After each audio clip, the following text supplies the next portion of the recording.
Отчетуңара жазып келсеңер, мындай 100 000 машина, иногородный машина кирет атсаңар Бишкекке турабы, күнүнө.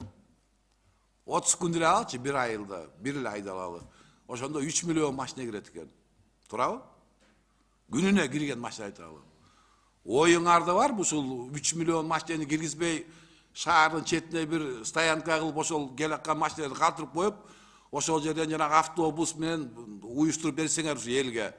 Ошо жумушка жеккен центральный трассалар менен микрорайондорго оюңарда бар мындай жумушту кылабыз деген. 3 миллион машина кирет экен bir айда. Андай ойлор бар.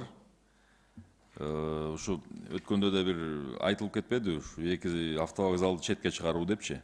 Ошонун алкагында чоң стоянка маселелерин азыр ойлонуштуруп атабыз. Балким иногородныйлардын баарын эми, конечно, токтото албайбыз.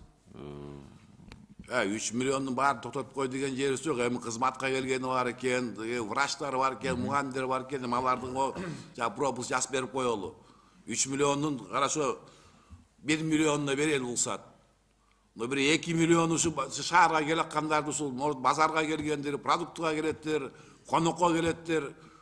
Ошолор жана Европадай келип, bir жакшы автобуска түшүп алып, келип, конок болуп, кайра кетип калып.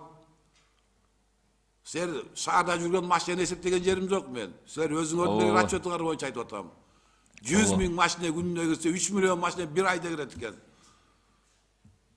Ошондо 1 жылда эстеп койчу канча машина кирет экен.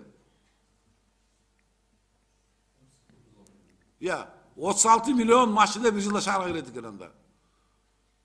Силер мындай задачаны коюп туруп ошону аткарышын, же чечилишин ойлоп чыгарыла да. Кантип чечебиз деп турупчу. Келген сайын ушул жерден жооп берип атасыңар, биз троллейбус сатып алабыз деп атат. Мына Судабат айтат, автобус сатып алабыз деген сөздү айтасыңар, башка сөз айтпайсыңар. Башка жолун издеп көрбөйсүңөр банда.